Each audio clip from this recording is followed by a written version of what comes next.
Pakinggan natin ang ating mga karambulista at ang programa Karambola sa DWIZ. Balik tayo, Karambola, sa Aliw 23 DWIZ 882. Ako si Conrad Banal, kasama natin dito, Joel Laksamana. Ayan, naka-hat pa ng Mauka. Wow. Mauka. Ready to fire. Hindi po sa anti-ed ka tayo. Ganyan lang. Passion statement. Passion statement. Ito po, si Jonathan De La Cruz. Good morning uli. Pare, may good news ako. Yes. Approve na ng BOI. Good news ba yun? Pag approve na. Oh, approve na. Ang investment po, 150 billion investment ng isang Malaysian company. Mhm. Ang pangalan nung kumpanya, Edotco. Naku, kakatakot yung pangalan. Malaysian. Magtatayo ng mga towers. Telecom towers. Ha? 150 billion pesos. Magandang balita yan. Oh. Pang ano daw po yan? Broadband networks. Edotco. Mga 25,000 towers. Ang mangyayari po niyan, kahit sino pwedeng gumamit niyan tower na yan. Hindi exclusive. Ang nangyari ho kasi sa atin, ang Smart magtatayo ng tower, sila lang ang gagamit nun. Doon sa tabi nila, magtatayo din yung Globe. Kaya siyempre, you presume, yung site na napili ng Smart, yun ang maigi para sa isang tower. Susundan sila ng Globe doon. So, dalawa yung tower doon. What a waste of investment. Ang ginawa ho ng mga matagal na natin itong sinabi at sinunod itong policy na ito ng government. Ang Amerika, ginawa ng mga telco, na-realize nila ang laking investment sa tower. Hindi naman ito ang... Core business nila. Core business, tower. Hindi. Ginawa ng mga telco sa Amerika. Binenta nila yung kanilang mga tower. So, may nag-ari nung tower na yon. At sila ngayon, sumakasakay na lang doon. Nagre-renta sila sa tower. Di ngayon, makakatipid ka. Imbes na yung Globe at Smart magkatabi, paglayuin mo yan, di ang laki na reach mo. Ganun nangyari. That same idea, ito pong Edotco ng Malaysia, magtatayo ng common towers. Yeah. There are already companies that are doing that, by the way. Aha. So, maganda yan. Pero kulang pa rin. Maganda yan if they are going to do that. I hope na ang gagawin nila ay hindi lang from one pocket to the other, because ang ginawa ng ibang mga kunyari nag-i-invest para magtayo ng tower, kinuha lang nila yung mga tower ng Globe at saka Smart. Pero Globe pa rin ang may-ari na. Under another, kinover lang nila yung dalawang to. Ganun. Masama ho yung nangyayari. Masama. Duopoly na yan. Duopoly. Alam mo yung 25,000? Mga ano lang yan? 6% penetration lang. Malamang.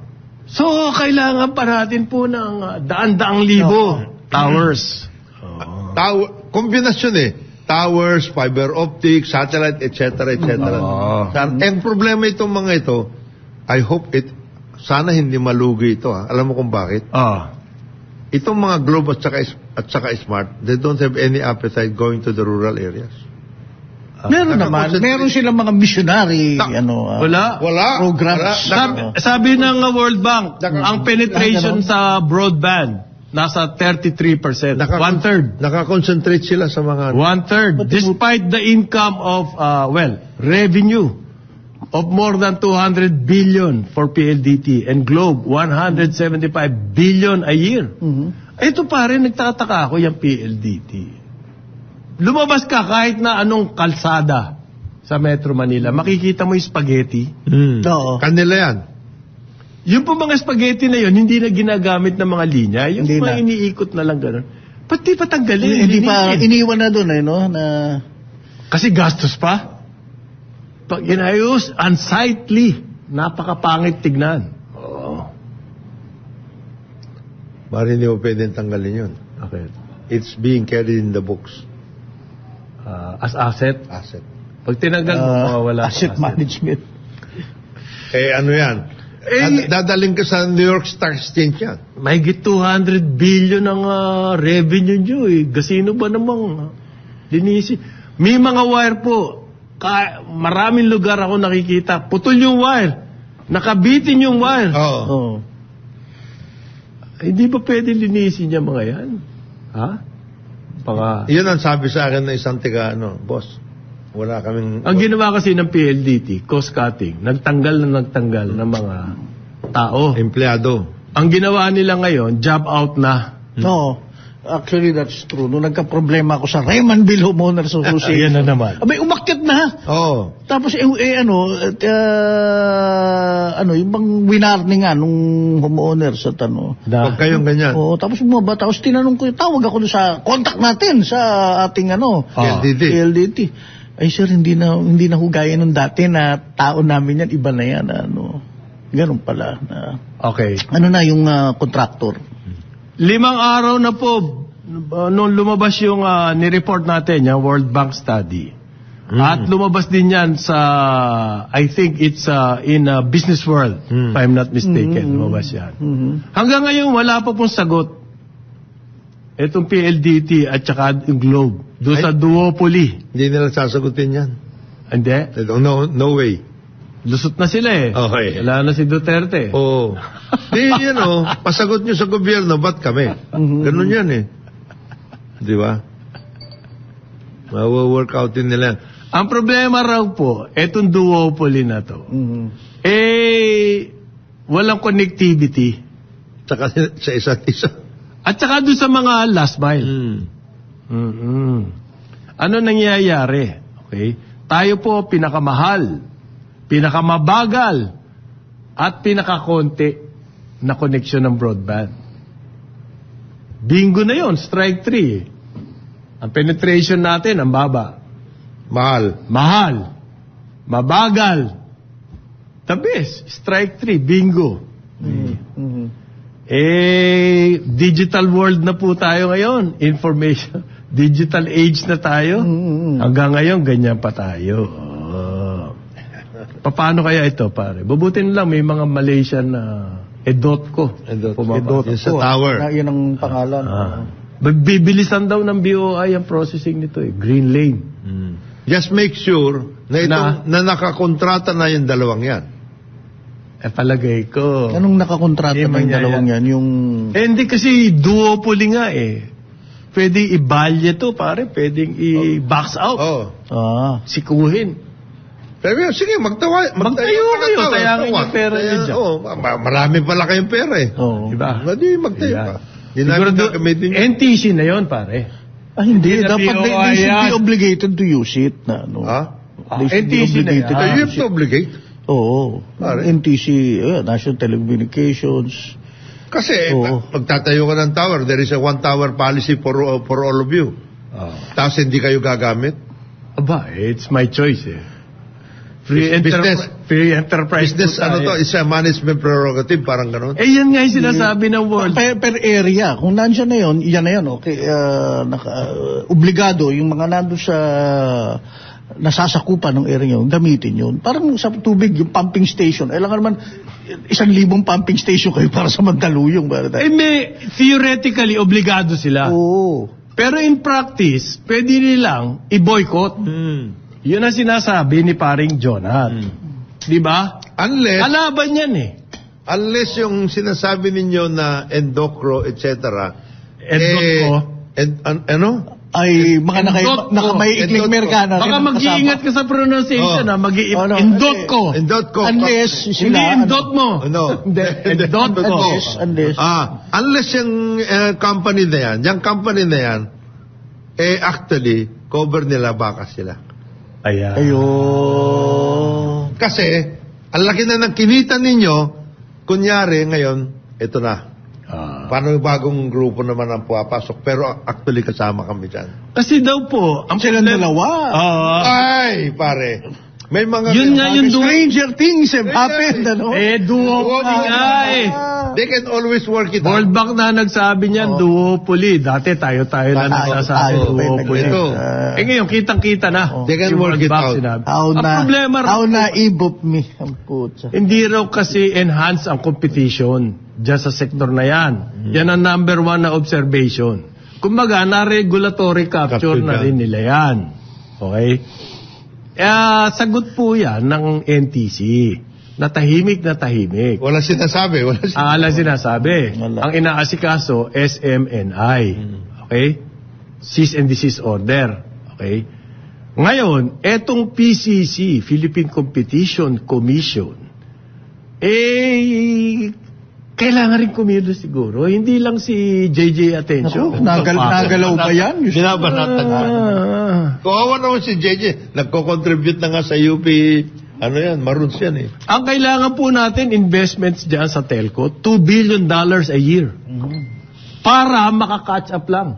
Hindi pa yun in the next several years, $2 billion ang kailangan natin ilagay. Makaka-catch up. Wala eh. Etong mga to, maski malaki kita, hindi naman. Yung 200 billion mahigit na kinita, $4 billion yun ng PLDT. Eto, 3.5 billion naman itong Globe dollars. Nare-reinvest ba nila yan? Bakit tayo tumahimik? No. Hindi tinatanong yun. Hindi. Ang problema daw, sabi ng World Bank, pati investment, binabarahan itong dalawa. Mabuti itong EDOTCO. Sabi ko sa inyo, I have every reason to believe. Na ito, sabi ng World Bank, pati investment, binabarahan yan dalawang yan eh. bakas sila dyan. Bakas? Paano kaya ito? Paano kaya itong... Ngayon, itong World Bank IMF, binanatan ng BSP. Ano sabi? Sabi sa inyo, sabi sa kanila, hindi nyo naintindihan yung programa namin dito tungkol sa provision, pagbibigay ng discounts, loans, etc. to ailing banks. Mm-hmm. Okay. Mm-hmm. Yun ang main na issue. Sabi ni Governor Remolona, ibang sitwasyon namin sa Pilipinas. Ayaw namin magkaroon ng Silicon Valley problem. What's the Silicon Valley problem? Yung Silicon Valley Bank. Yung bumagsak. Tapos tuloy-tuloy na. Domino na. Oo. Hindi namin kaya. Ano ba gustong gawin ng IMF daw? Ano gusto mangyari? Binanatan nila yung daw system ng BSP sa pagbibigay ng discounts at saka assistance to ailing banks. Tapos yung pagtataas ng kanilang tapos yung pag-members at lahat, binanatan nila yung sistema na yun. Sabi ni Governor, ayaw namin magkaroon ng Silicon Valley Bank problem eh. Kayo dyan sa Amerika. Ba't marunong pa kayo sa Nagkaroon na kami ng malalaking issue tungkol dyan, kaya nga pinag-members namin yung iba. Hindi kasi yung IMF mahilig sa formula. Formula, sabi nga niya eh. Formula approach. Ito ang formula namin eh. I-apply nyo sa Pilipinas. Hindi pwede yun. Kailangan... One size fits all, hindi pwede. Ano yun? Tapos pag nagka-problema doon sa mga bansang yan, hindi naman nasasagutin. Hindi naman sa atin. Iba naman tayo eh. Nagkamali kayo sa implementasyon. Yan, mga gaganunin tayo. Gaganunin ka. Kaya marami dito sa mga pinagdadaanan natin na problema ngayon, mga prescription ng World Bank IMF eh. Ayan, liberalization. From the start of Bretton Woods. Importation. Kanila yan. Trade liberalization. Kanila yung privatization. Kanila mo. Globalization. Yan. Trickle down economy. Ayan. Hanggang ngayon, naniniwala pa sila doon eh.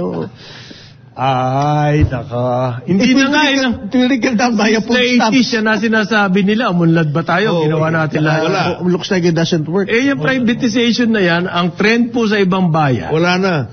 Iniwanan na nila yan. Sabi ng World Economic Forum, ang paraan ng mga oligarchs para makakontrol ng wealth, isa dyan, privatization. Sabi na yan, sila mismo yan. World Economic Forum. Yan po yung mga CEOs. Yan ang kanilang napansin. Nagpapayaman lang yung mga kumuha ng privatization. Na-translate ba yan sa good service sa consumer? Hindi po.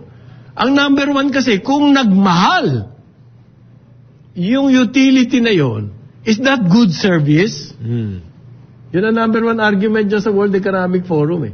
Paano mo masasabing successful ang privatization trend? Nagmahal ang mga utilities. Walang pinagabayan doon Ibig sabihin, ang inatupag nila, yung kanilang profit. Walang pinagabayan doon sa sinasabi ni Secretary Ramon Concepcion noon eh. Na?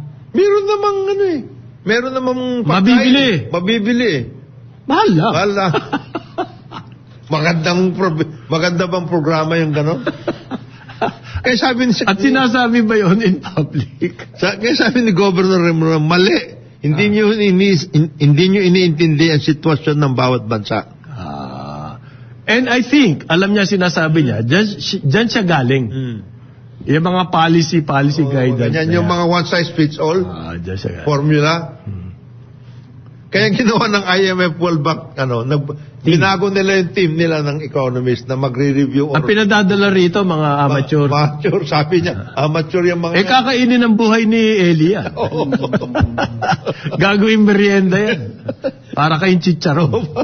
Tamang ginagawa ninyo. Well, ang sagot dyan ay bagong Pilipinas. Galing mo? Yan, galing mo. Nakita mo pa yun. Ngayon sa private sector, gagawan pala nila ng mga libro ng case study yan, na most successful privatization in the world. Ayan. Yan. Paano kayo panlaban nyo yan? Most successful dahil nagmahal ng gusto. Ang singil. Ikukumparain from 1997 Yung mga ganyan, mabuti gumaganon si Gob. Ganyan din ang ginawa ngayon ng Chinese ambassador. Ano sabi? Sabi niya, magmula ngayon, ang papakinggan lang namin yung guidance ni President Marcos. We should have been your case in the first place. Yan ang dapat na ginagawa nyo. Tapos pinatatahi, sumang-ayon na kayo sa presidente nyo, pinagalitan pa yung mga... Ang kuha ko dyan, yung pare, mga nag-guest sa Manila Overseas Press Club. Ang kuha ko dyan, peace offering. Yes, of course. Inaamon na nila ang presidente. After kasi nung... yung Chinese Foreign Ministry spokesman, napakatigas ang ganito. Yung madumi ang bibig. Hindi nag-toothbrush. Magbasa ka daw, sabi sa presidente natin. Putang inang yan. Kami lang pwedeng bumaboy sa presidente namin. Biglang baliktad, Hindi, wala kayong pakialam dyan. Hindi mo ko pwedeng mabuhay ng presidente namin. Respetuhin yung presidente namin. Ganun yan. Pero yung paliwanag niya, common courtesy. Yes, ni President na, tama. Yun nga yung yung karaoke club. Yung presidente kinakongratulate. Karaoke club lang. Saan nalugar ngayon sila paring Jonathan at Malaya at sila Tariela? Hindi, sinasabi niya, bahala kayo. Magsalita kayo. Hindi naman kayo pakikinggan. Hindi ka namin kayo papakinggan. Puro dadalang kayo. Kaibigan ko yan Kaibigan ko pero mabuti yung China makikinig sa sinasabi ng presidente. Yung iba. Ang problema natin, yung sarili niyang mga tao, hindi naman nakikinig sa kanya. Yan ang problema natin. Yan ang malaking problema. Halimbawa, ang sabi po ng presidente, tayo ang manguna sa climate change response. Lahat ng LGUs, lahat ng government offices, isang utos niya dyan, magtipid sa kuryente. Yan. Okay? Ito, napakagandang balita. Yan daw pong Manila Bay, may bagong study, pag-aaral. Eco Waste Coalition, Korean International Cooperation Agency, De La Salle University, Dasmariñas. Ang nakita nila po, 12 milyong pieces ng litter dyan sa Manila Bay. Yan. We are losing the battle. We are losing the war. We are losing the war. We are losing the war. Sabi nila, on plastics. 90% daw po niyan ay plastic. Aray. Ano magagawin natin sa plastic litter? Naku, matindi labi dyan.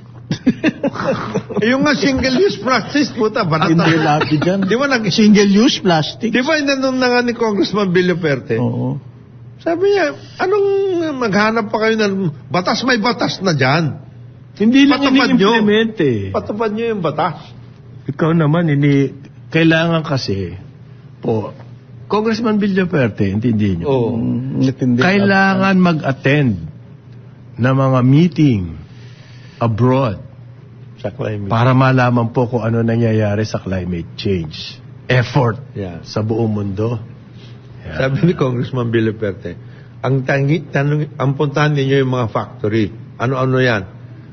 Malalaki ho Lalaki. We're losing the war na. Unilever. Lalaki niyan. Yung mga sachet. Sila po yan Paano gagawin namin? Yan daw po yung 12 million na yun. Mahigit sa 11 million pieces. Nasa mga bye-bye. coast, Yes. shoreline ng Manila Bay. Manila Bay pa lang yan, ha? Paano yung ibang dagat natin? Ang hindi ko maintindihan, bakit umaabot doon yung basura? Wala ba tayong effort na dito pa lang sa lupa, matigil? Matigil na. Well, okay, let us be fair to Secretary Tony Loizaga. Yan. Sabi niya, She's a good person. Hindi. May mga sinasabi siya. Akala ko. There are ongoing bilateral projects on the adaptation of resilience sa local government level. Ayan. Which means, Strengthening institutions, empowering localities against disaster. big word. Ang ganda eh. Mga, ano, Maganda. Climate change, Philippines. Maganda. Napag-aralan nila yun sa mga travels. Eh. So, Diyan na nga papasok yung PR eh. ito nga. Well, anyway, yun ang kanilang strategy. Pero magandang pakinggan nga lang. Pero sana, Karamihan daw po ng mga liters na nakita Based sa sinasabi mo, hindi nang umuubre. Ayun pa rin. sa liters, lumalawak. karamihan daw po, single use. Yan. Sachet, wrappers, at saka mga utensils, kamukha ng Okay, yeah, plastic plastic. na baso. Plastic na kutsara. Plastic Alam na nyo- tinidor. Karamihan daw po, ganon. Ginamit natin yan eh. Oo. Okay, tapos tinapon na lang natin kung saan. Ganun ba yun? Alam mo, kailangan... Ako, ang akin starts with two things. I'm very familiar with this. Matindi ang lobby, lalo na sa mga major manufacturers, tsaka even yung mga multinational na labanan yan single-use plastic. Nga, Pero I yung know, mga that's one. pinakamalalaki. Oo. Yan ang mga pinakamalalaki. Oo. Unilever, Oo. PNG. I know that kasi yung kaibigan ko yung isang PR dyan, dati nagpapatulong. Sabi ko, Padre, paano papatulong doon nila? Yung pala, malakas na sila sa lobby sa Senate, sa Congress, bro, para wag pumasa ang mga legislation. Nakapasa na. Ganyan. O yun, there you go. Yun sinasabi ni Secretary Loizaga na it's much too big for me. No, nakapasa na yan. May lobby? Okay. But the second part Hindi of, yung much too big sinasabi niya yun, sa Masungi. well, including na rin Yun yan. yung sinabi niya. Kasi yung hindi niya raw maano yun Ako, dahil kasama rin yun. it's too big. Too big dahil may malalaking tao daw. Tubig, hindi po tubig na But the other thing na hindi too big dapat, ito yung sinasabi naman ni Congressman Villafuerte, yung garbage, management ng waste, Ng di ba? waste, Sa collection local lahat. level. Ito sa amin, gusto na namin talagang ayusin yung MRF na ihiwalay ang bulok sa nabubulok. Kung hindi naman priority ng LGU, hindi priority ng barangay, dahil hindi naman priority ng DNR sa kanila, wala tayong pupuntahan. Tama. Ang findings dyan po, yung waste segregation ay hindi ginagawa. Hindi. Dahil naghiwalay kayo ng mga recyclable Oo. at saka yung mga nabubulok. Yung recyclable, anong gagawin mo doon? Dapat pinagbibili. Dapat mo na re-recycle yan. Yun ang kulang sa atin. Para gawin ng mga barangay yan, dapat may pakinabang sila doon sa recyclable. Yun ang wala sa sistema. Yun ang hindi pinag-aaralan o ayaw tignan o whatever ng DENR na dapat magkaroon nun eh. Sinong bibili niyan? O saan nila dadalhin yan? Sino magkukolekta niyan? Hindi po pwedeng Wala eh. sabihin ng batas, you have to segregate waste. Yeah. Period. Tapos wala na. After that, anong gagawin? Pag-kolekta ng truck ng basura, sama-sama. Oo Nakikita nga. ko yung kapitbahay ko, ba't mo sinasama yung mga buti? Sayang yung nabibenta. Wala, hindi naman nila alam. Kami nga Nobody's nagsisegregate encouraging kami. them. Sa bahay namin, nagsisegregate. Pero pagdating ng basura. Sinasama-sama na eh. Sama-sama. Hindi wala. Hindi na ginanahan yung mga tao. Isama-sama na nga natin. Wala nga bawat barangay or bawat bayan dapat. Meron yan, di ba, segregation and then materials recovery facility. Yung materials recovery facility dapat maging self-sustaining. Kasi meron dapat pupuntahan, halimbawa, ito yung mga magbubuti, ito yung mga ganito. Tama. Pero Hiwa-hiwalay. hiwa-hiwalay. Tapos yung mga bakal, halimbawa, Yeah, meron bebenta din. yan. Yung plastic, Ito. bebenta yan. Dapat meron nagko-consolidate ng ganyan. Okay? Kung walang private sector, initially dapat government LGUs Yes. ang manguna Oh, yes. dyan. How do you encourage the LGUs now? Yun ang look. That's much too big. Kasi, for them. ang problema, gaganyan ka lang, sinabi ng presidente, kayo, LGU, ang manguna sa climate change. Measures, kayo manguna. Ganun lang sila. Ganun. Dapat meron doon talagang parang ikaw, pare. Enabler. Yan! Yung enabler dun sa amin, pare, doon kila Mayor Olivares, tsaka si Congressman Tambunting, wala nangyayari, bro. Yung sinasabi ko sa subdivision, villages, gano'n na. Pag dumaan ka dun sa mga looban na sa kanto, grabe, nasa kanto yung basura, ang kolekta, wala na talagang MRF dun, wala nang hiwa-hiwala. Yan, bro. Naka-pile up dun, dadaan yung basura, kukunin na lang, hahakutin. Ito po yung mga naninigarilyo. Yan.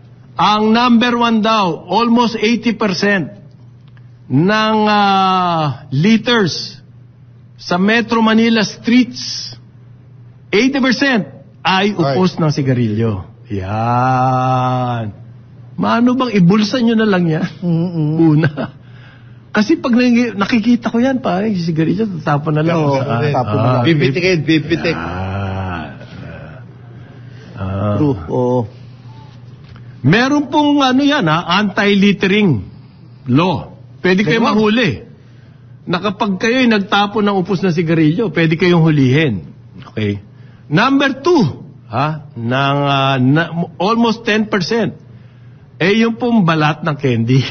Yung wrapper. Yung wrapper. Patay. Bakit ba sa kalsada lahat tinatapon yan? Meron din po nahuli yan. 9%. Etong statistics ng MMDA, base dun sa mga nahuli. Yung statistics na yan. So, meron pong wrappers, candy wrappers, tapos papel.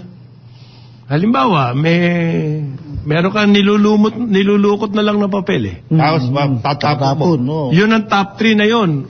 Almost 98%. Upos na sigarilyo, candy wrapper, at saka papel. Okay. Hindi naman siguro nagtatapon ng bote ng tubig, yung bottled water. Nagtatapon din. Meron din dyan. Yes. Pero bihira na ko kasi ang bumili ngayon ng tubig na nasa bote dahil mahal na. Mahal na. Plastic yan. Kaya nga yun, balik tayo sa sinasabing balita, puro plastic yung nakikita sa dagat. Ayun, yan yun. Okay, 9:31 ng umaga, karambola sa Aliw 23 DWIZ 882. Balikan natin ang ating mga karambulista at ang programa Karambola sa DWIZ.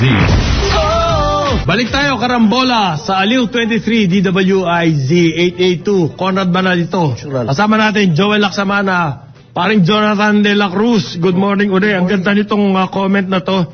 Hindi ba bawal na raw manigarilyo in public? Bawal na, oo. Bakit ang dami pang upos na tinatapon sa kalsada? Nakakapagtaka nga naman. Lumalabas sila dun sa kalye. Nakakapagtaka. Sigarilyo.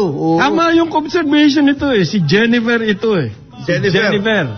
Tama ka, Jennifer. Ano nangyari doon sa bahay? Ang ginagawa dyan, Jennifer, restaurant. Oo. Imbis na sa loob sila naninigarilyo. Lalabas. Merong smoking area sa labas. Tinatapon sa kalsada, imbes na doon sa trash bin. Pero yung mga building at commercial establishments, they are behooved maglagay ng ashtray o trash bins doon sa labas. Na smoking area. Tatapon ng mga wala yun. May mga establishment na stricto talaga dyan. Very strict. Very strict. Meron ganyan. Tsaka binawalis. Pero bakit napakalaki ng mga upos na sigarilyo? Kasi yung mga naglalakad, nagyoyosi. Yun ang masaklap. Naglalakad. Hindi ba, bawal ba magsigarilyo na naglalakad? Hindi naman. I think, nasa labas ka maski along the Pasig? Along the Pasig? Along the Pasig River, hindi bawal? Beautification na yan Nako, mayroon na. By the way, cultural na tayo ngayon, Friday. Cultural. Beautification daw ang Pasig River. Di ba, in-announce na yan. At, in fact, Pasig, bubuhayin ng Pasig. Now, ang first leg nila, a couple of kilometers yung sa likod ng post office. Yes. Likod ng post office. Gagawa na esplanada. Ang nag-head dyan sponsored to ni First Lady, Imelda Marcos. Paano yung kumabaho yung Pasig First Lady o Lisa Marcos, as well as si Jerry Acuzar, ang DSHUD. Pabango, hindi, walang mabaho yung Pasig. Tsaka na muna yun, hindi kargado ni Jerry Acuzar yun. Basta ang kanila, yung lalagyan ng esplanade para makapaglakad ang mga tao. Kasyalan. Ilaw, hagdan, pero yun ang magastos yan. So, ang ginagawa nila, Ginoong Acosar, hinihikayat nila ang private sector, lalo na yung may-ari ng mga mall, maglagay ng lugar-lugar doon para, di ba, mapunduhan yung ano yung kamang gawa lang? Hindi. Ang mangyayari, for example, Ayala yan, o Mega World, o SM, kanya-kanyang area yan. Ganun ba kalaki yun?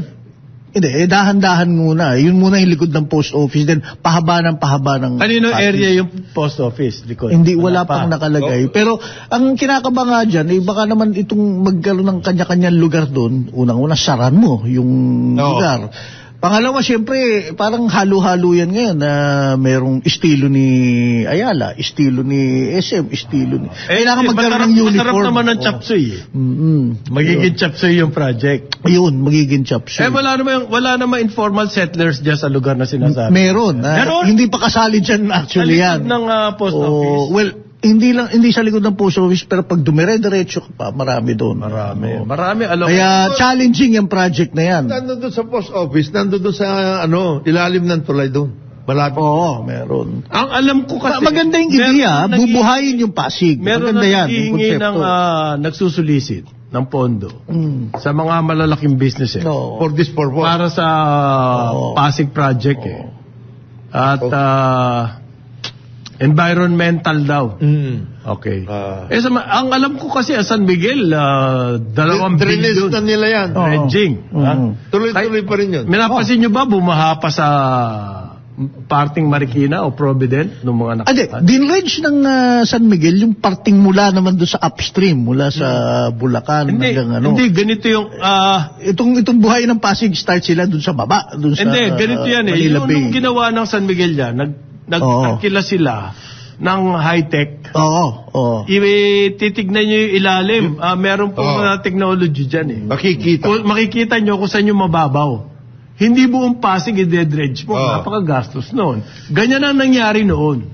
Yung islands. Kung ano-ano lang ang dinredge. Wala nangyari. Dapat hindi. Ito po, scientific, ang ginawa nila, meron silang equipment at tinignan kung yung mga area na talagang sumobrang babaw na.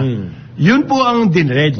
Okay? Kaya maganda ang flow ng tubig. May mga areas kasi dyan na yung akala mo nag-flow, pero yung ilalim, hindi na pala. Tambak na ng basura. Mula sa taas parang umaagos, pero wala na pala sa ilalim. Ayan. Pero mabalik tayo sa pagbubuhay nga ng Pasig. Maganda yung ideya, yun nga lang.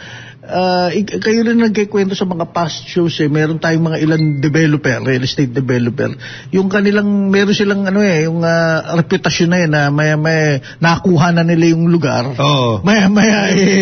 natayuan na ng kung ano ng di ba yung footbridge or something na hindi na pwedeng dumaan ng tao ron. Yun yung Mandaluyong. Yun lang. Kaibigan natin yung developer doon. Nagtayo doon sa Hulo. Barangay Hulo. Tapos pagdadaan ka, kunwari ikaw gusto mong sundan yung dinaanan nila Rizal, bilang hiharanin ka ng security guard. Saan po kayo pupunta? Hindi, gusto kong sumimsim ng mabangong hangin sa Pasig. Hindi po pwede. May-ari po dito itong developer. Itong condo developer, hindi po sa inyo yan. Parang yung dagat. May easement may easement dapat. Yung dapat yung beach. Public walang may-ari nun. Pero ginagawa nila exclusive. Masaklap nung nag-inauguration yung condo, nandun yung mayor patay tayo. Parang okay din kay mayor pala yun. Mali. Yung mga implement. Yun na nakakatakot. Yung LGU. Yung mga dagat, yung mga ganyan, dagat, etc. area. May maganda akong nabasa tungkol dyan sa, di ba sinulog? Cebu. Matapos daw yung sinulog, yung mga hindi nagamit na kandila, ay itinambak doon sa Magellan's Cross. Yan po sinulog, mahaba yan, mahigit sa linggo yan. Tinambak na Magellan's. Yung Magellan's Cross, may bubong yun supposedly, yun yung cross. Pag nagturista ka rin, makikita mo yun. Makita mo yung mga kandila, iba-ibang kulay, nakatambak na lamang doon. Hindi naman gagawin yung gano'n. Nakatambak na lang. Ayan yung photo. Nakita mo yung photo? Ayan, Kandila ba yan? Yan nakapaligid. Kandila yan. Okay. Tonelada yan. Kapal. Tonelada na yan. Pera yan, ha? Kunin na ho ninyo yan. Kunin Kung yan. sino man entrepreneur dyan, Tunawin pwede nyo. tunawin nyo. Gawin nyo. ulit kasila. Reusable Scented. yan. Oo. Ako, mahal yun. Mahal yun. Mahal yun, yung scented. Ilalagay mo along the passage. Ayan, Oo. yan. Babango na ngayon. Matindi. Ang may hawak po niyang kasi niyang Magellan's Cross ay yung Basilica del Santo Niño. Ngayon, ang gagawin daw po ng yung mga pare, ipunin nila yung kandila at itutunaw na nila. Gagawing kandila ulit. Gagawing kandila ulit. Yan na, gagawin daw scholarship sa mga mahihirap. Pwede. Ayun, di ba? Salamat doon sa mga nag-donate ng kandila. Diyan sa At tinambak nyo dyan sa Magellan. Magellan's Cross. May mapapag-aral kayo. Ayun. Maganda rin pala ang kinahinatnan. Well, iyan problema yan. Ang ginawa ng mga pare, ginawa nilang opportunity yung problema. Problema, tinambak doon yung mga kandila, di ba? Parang yan yung Ginawa nilang opportunity, kinuha yung kandila, tutunawin, gagawin scholarship fund. Parang yan yung ginagawa ng isang NGO. Ano? Na mga tira-tiras sa mga food, stores, halimbawa McDonald's, mga ganong klase. Okay. Na inaano nila? Nililikom nila. Oo. Nililikom nila. Tapos, yun ang sinasabi natin na nagkakaroon sila mismo, nagkakaroon ng recycling. Yun. Tapos yung mga pagkain na yun, ginagawa nila para fertilizer. I see. Compost or something. Which is, yun ang konsepto ng MRF, by the way. Compost, tapos yung hindi nabubulok, nare-recycle, nagagamit. Ganun. So, mas kukunti na lang itatapon mo. Ganun. Dapat nga, lahat ng LGO under the Solid Waste Act, obligado sila. Asa ka pa. TikTok, ang alam nito mga mayor na to, lalo sa Paranaque. Sa TikTok. Diyan mo makikita ngayon ang bagong Pilipinas. Showbiz na.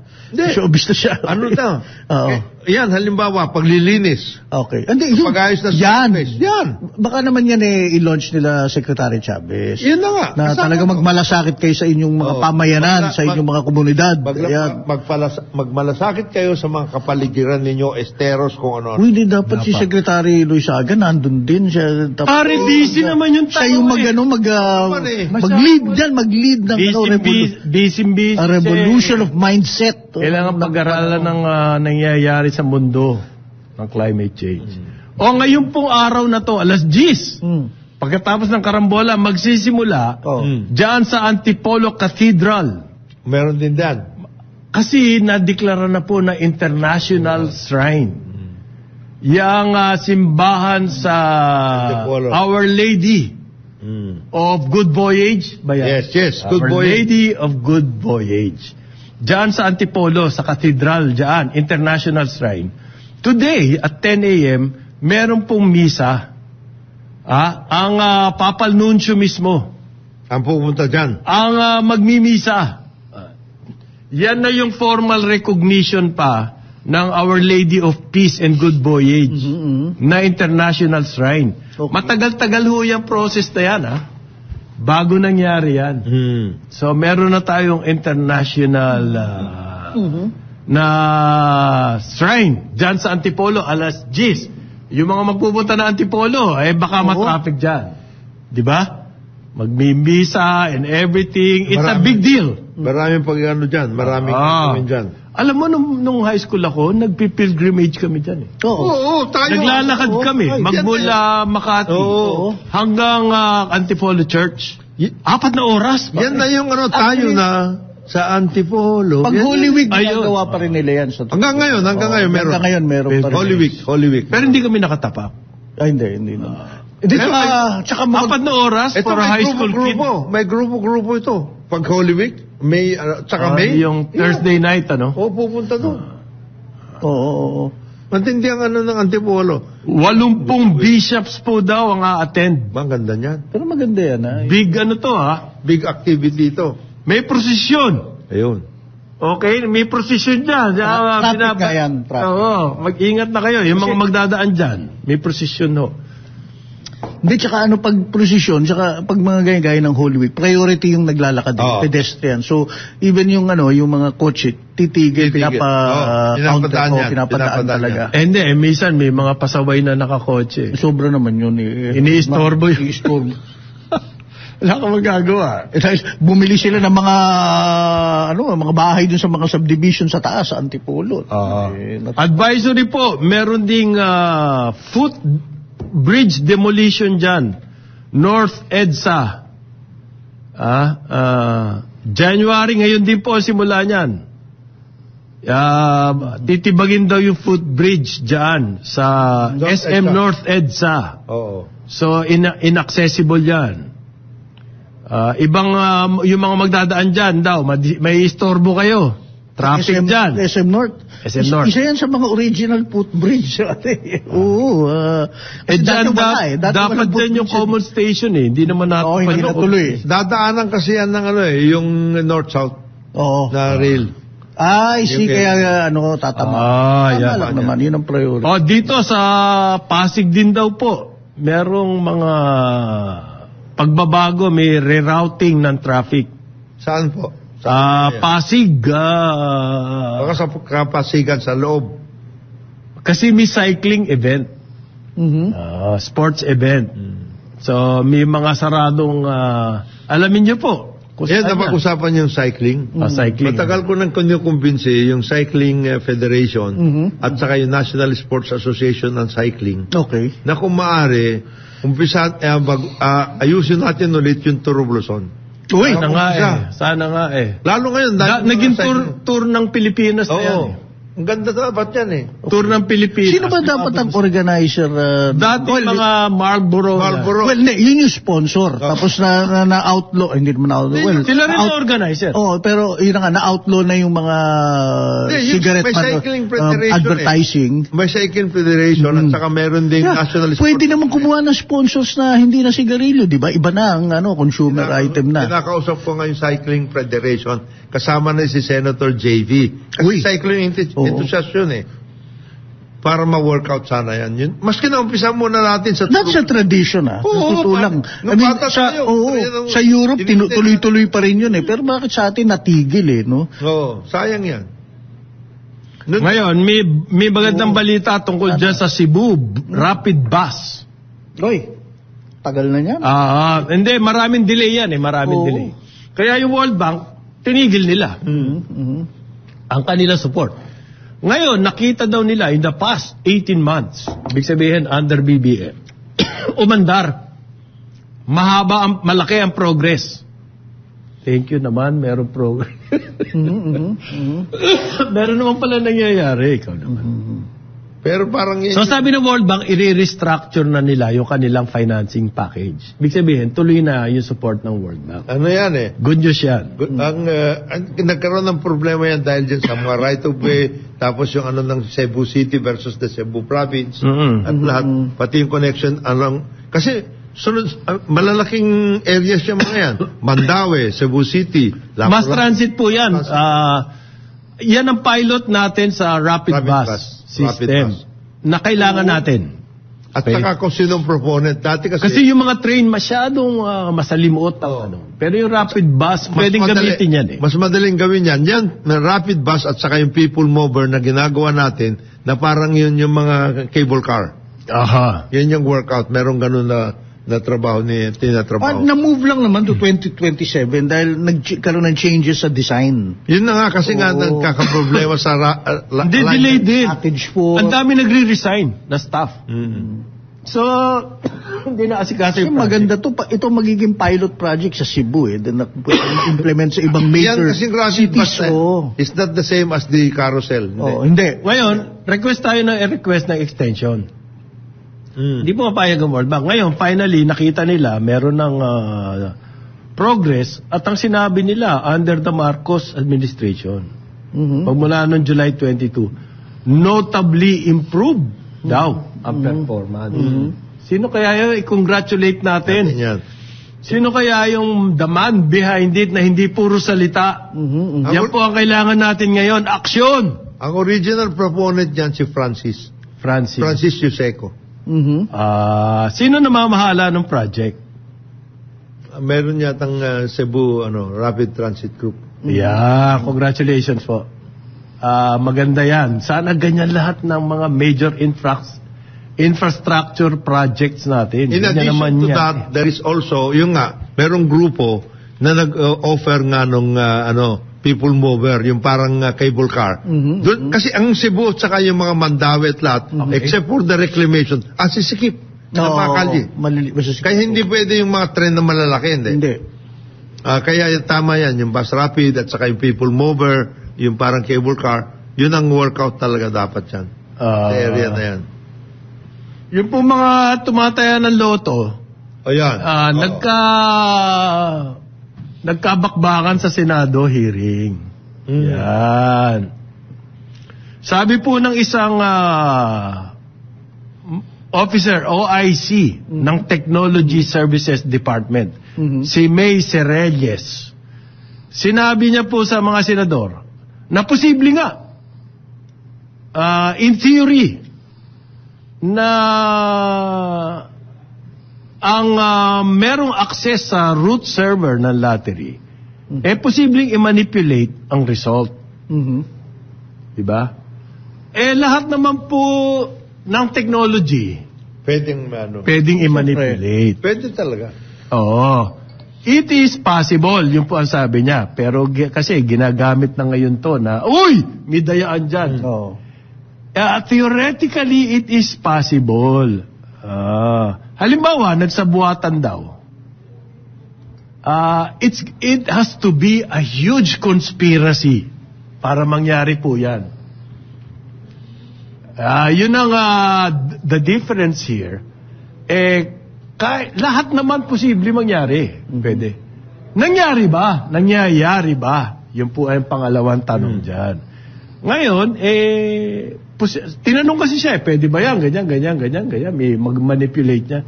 Pwede po. Sabi niya. Totoo naman Yun ngayon ang inuupakan. Ngayon, meron ba?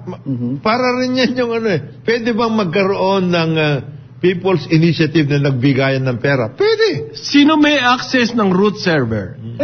Siyempre, yung mga high executives. Ang meron din access ng root server niyan, COA. Yun. Okay? Ang issue kasi ngayon sa Senado, pinagagalitan to PCSO, ba't daw sinimulan yung online lottery na walang permiso sa presidente? Ikaw talaga. Sabi ni Rapi Tulfo. Si Rapi Tulfo na. Meron.